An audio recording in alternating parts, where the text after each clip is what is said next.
Hey, it's John. Don, all things paranormal. Man, we are back once again. We want to apologize about last week. Unfortunately, we had, Ultimate doctor appointments. whenever you get a little gray hair on top, they all seem to have, want to take a look at everything. And so, Yeah, I mean, they looked at him from top to bottom and me from bottom to top. yeah, and, it was not enjoyable. It was, no, I didn't find none of that enjoyable. No, but anyway, we are back once again. But Let's do it.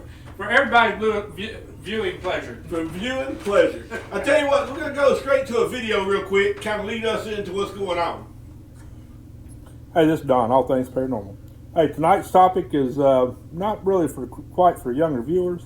Parental guidance is suggested. All Things Paranormal. Hey, this is Don, All Things. All right, we're back once again.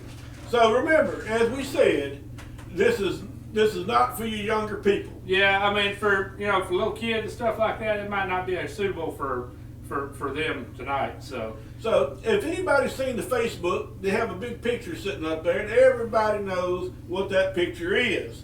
That is a picture for one of the scariest shows around, and that's the demon. That's right.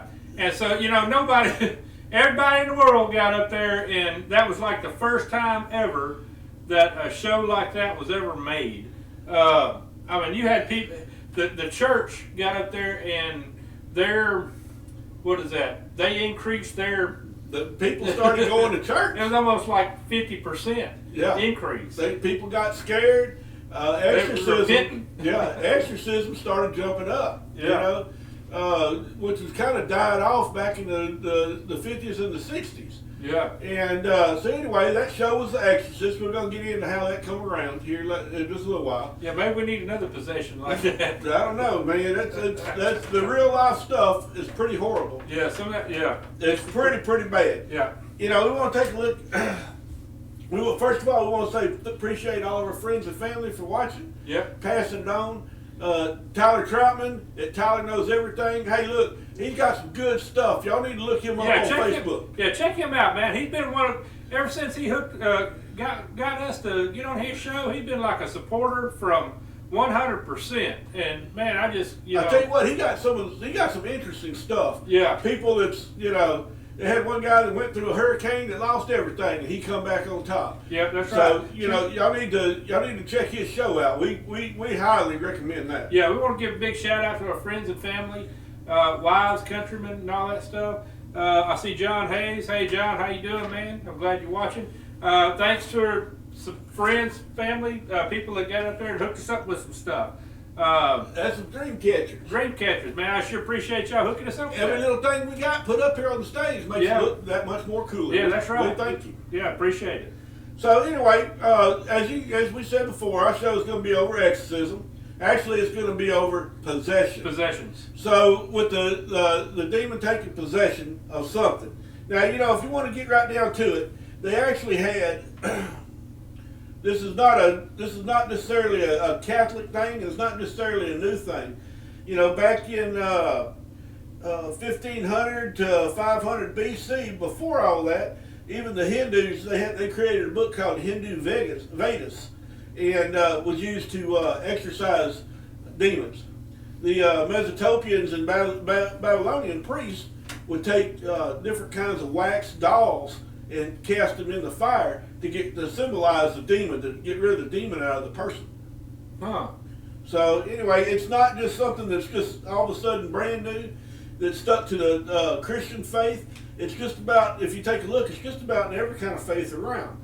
Now, some people might go, well, and we're not gonna side with one faith or another. We're gonna throw it all out there and let y'all decide. We all have our own beliefs.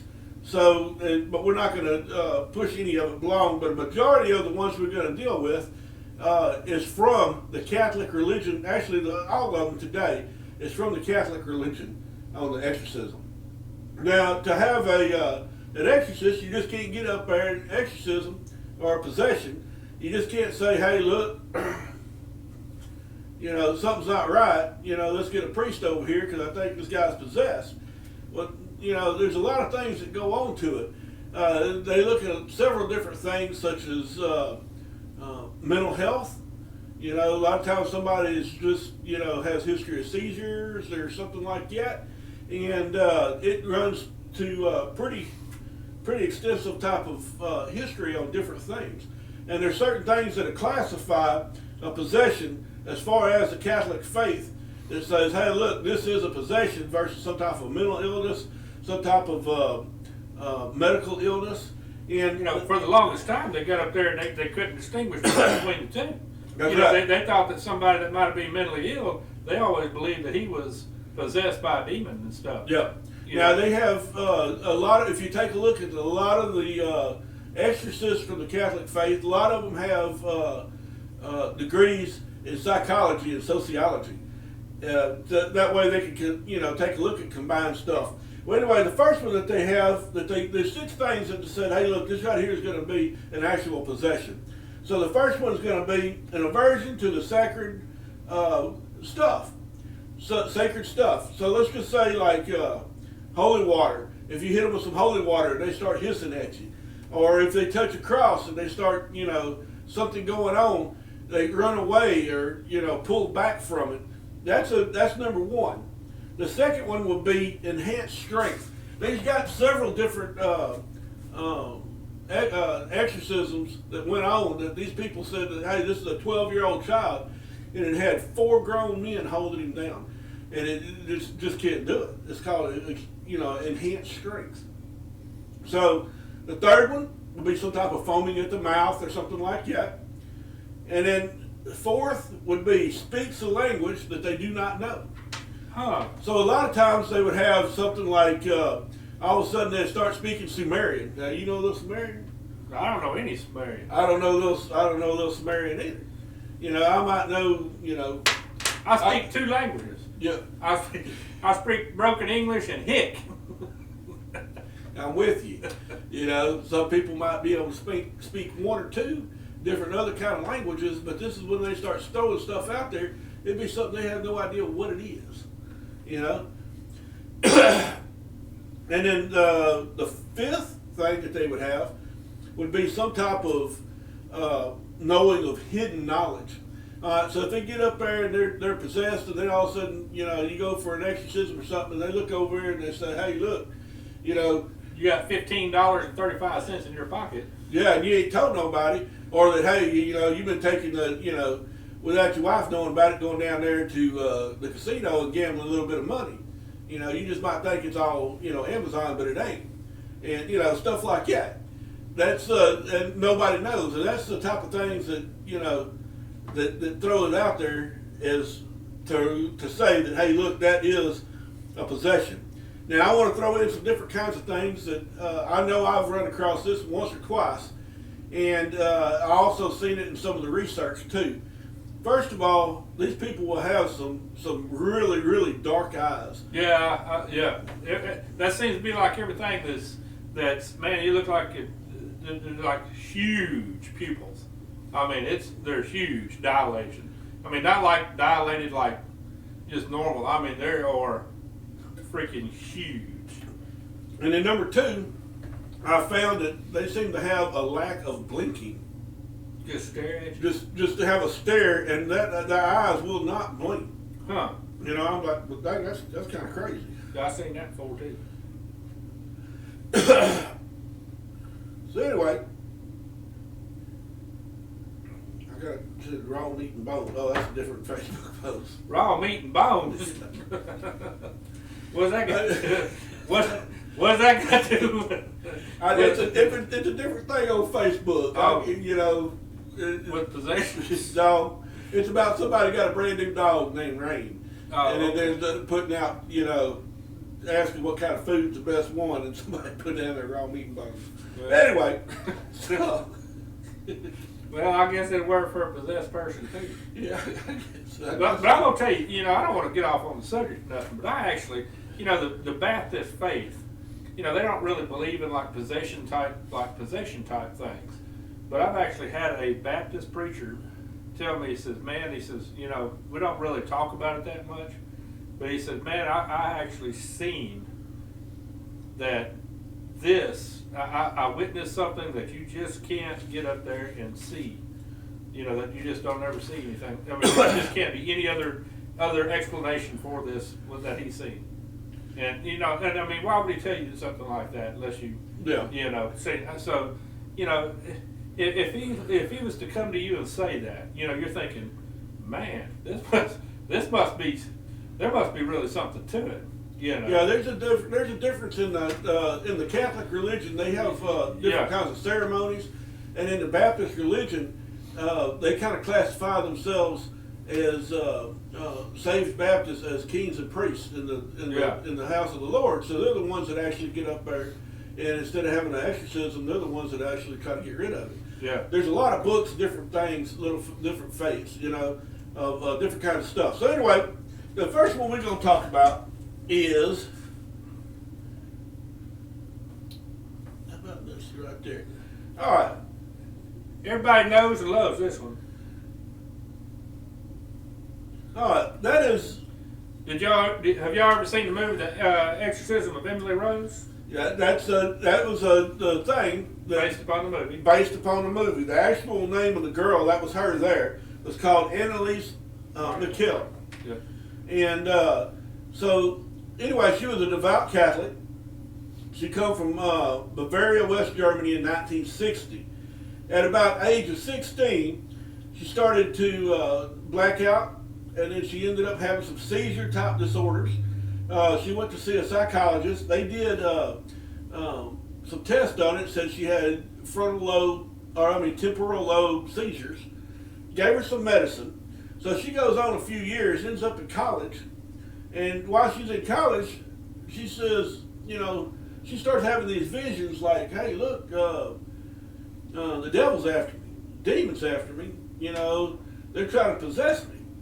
And so she ends up going to, it just becomes just outright like, hey, look, I am being attacked by these demons. And in fact, they are possessing me, causing trouble. So anyway, whenever she finally goes through all that, and then she starts doing different kinds of things, it took a good long time before the family decides, hey, look, let's go ahead and see if we can get her an exorcism.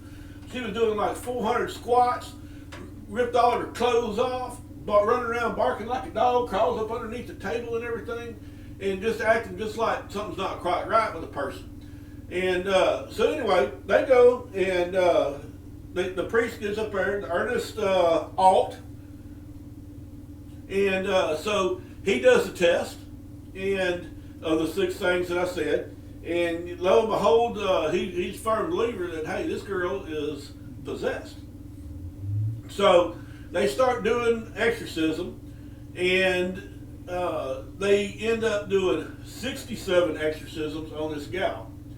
And it turns out that she ends up died in 1976 from malnutrition and stuff like that from the exorcism.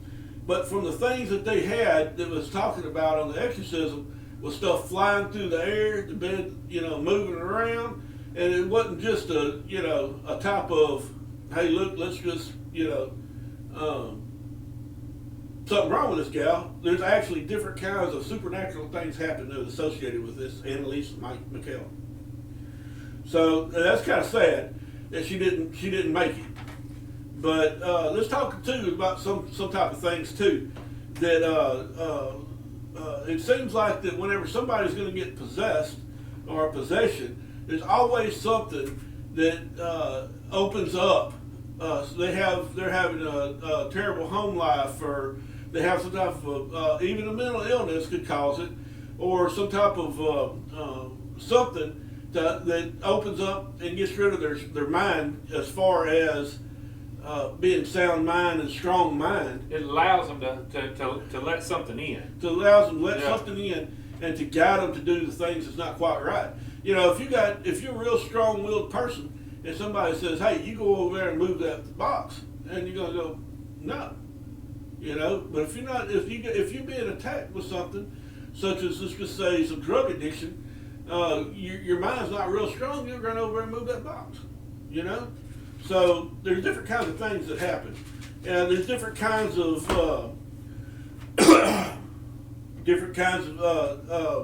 a lot of different exorcisms in the thing. We have now this is stuff you can look up. I'm gonna kind of braze through some of these real quick.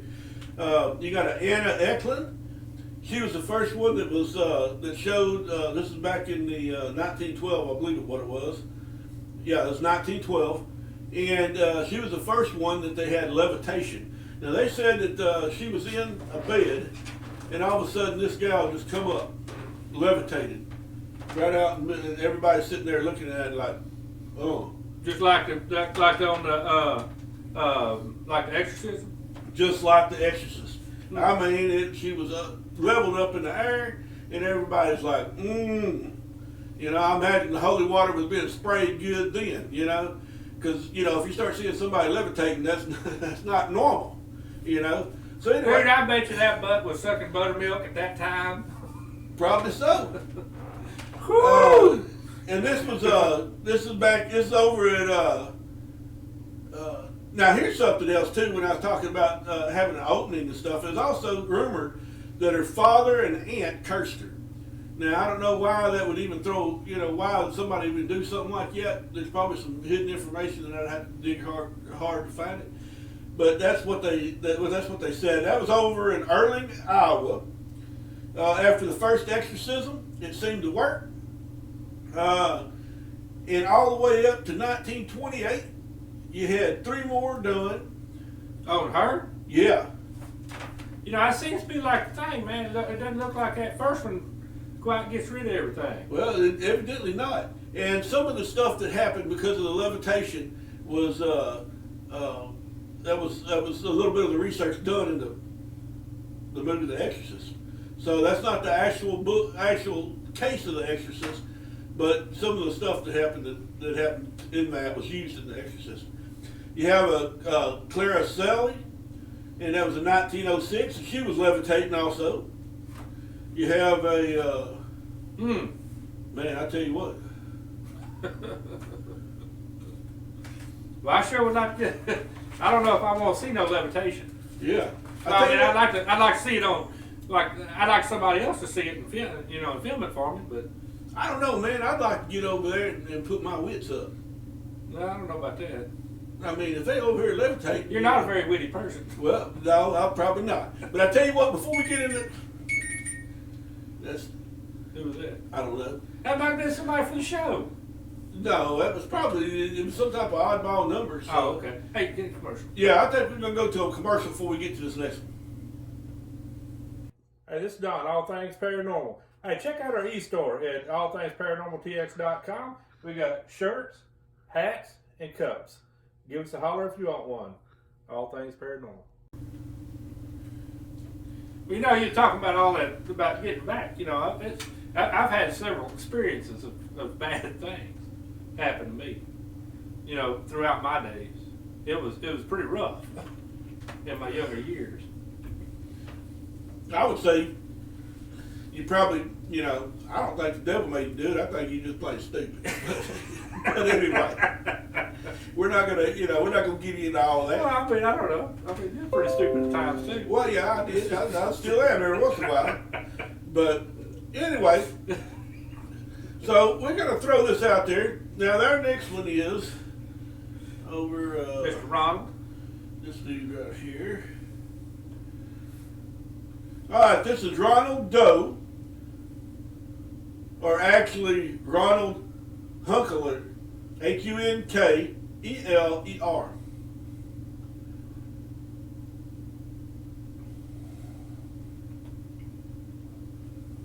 And, All right. and Mama's watching. Hey, Mama.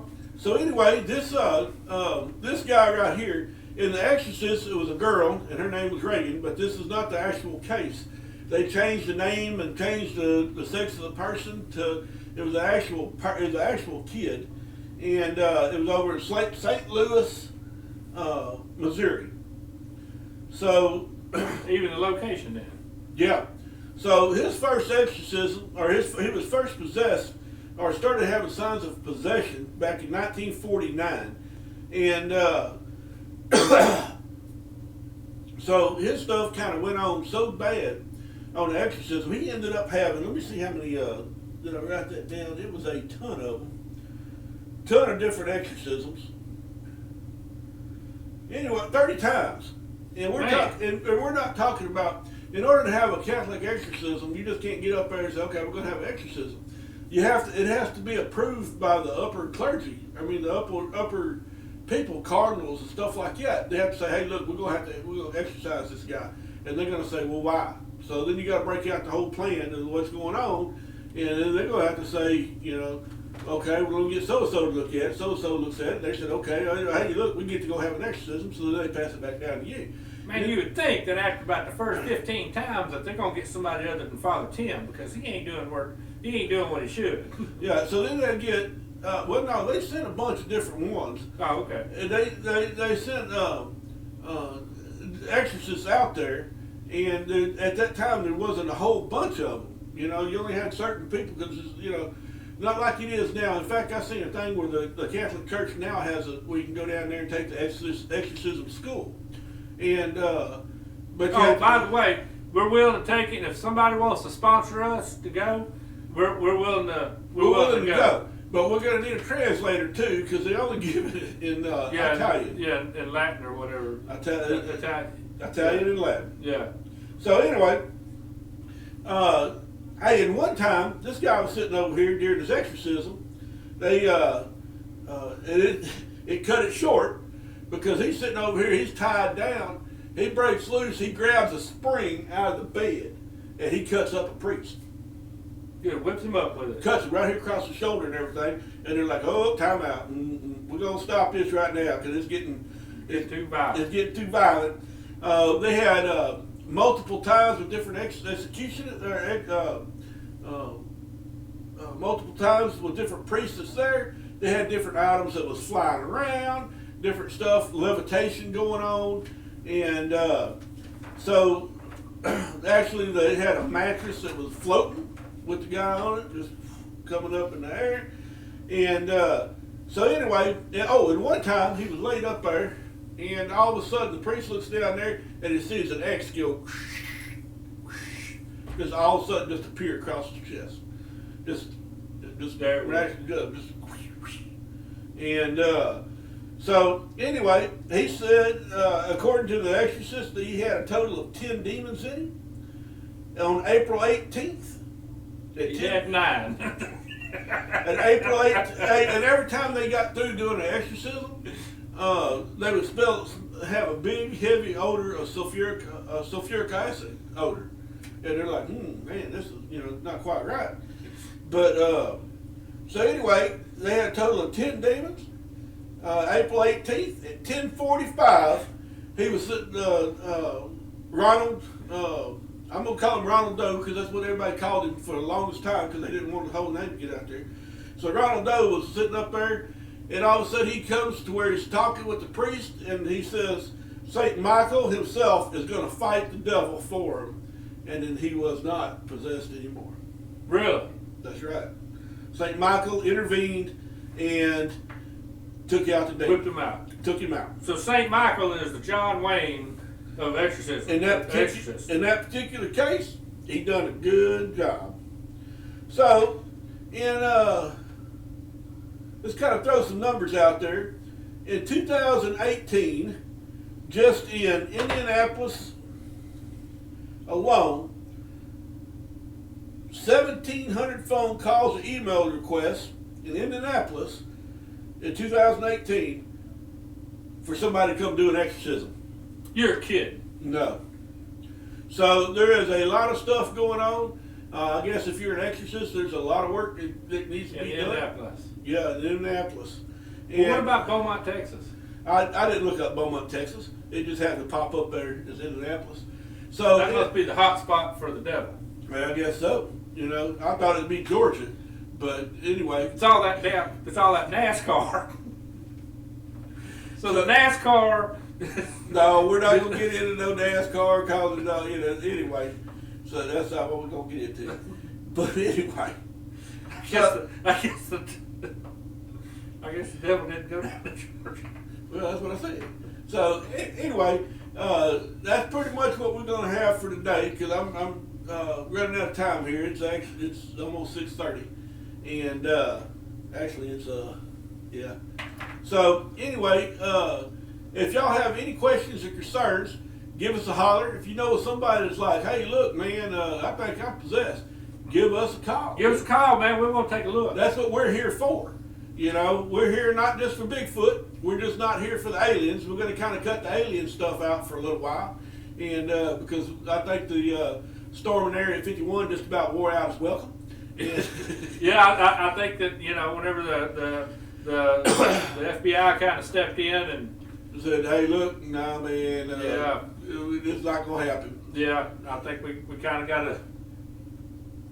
So anyway, we want to say appreciate it to all who anybody else getting to take it. Yeah. So we'd say thank you for everybody watching, and if y'all need something, give us a call. You know what our number is. Oh yeah, remember, give us a holler if you want to come on the show. Talk about stuff. Oh, we're working. We got something in the works. It's going to be in October, and well, we didn't even get to the other thing, but anyway, we'll worry about that later. Yeah. All right. So anyway, we're going to call it a show. This is John. This is Don. All things paranormal.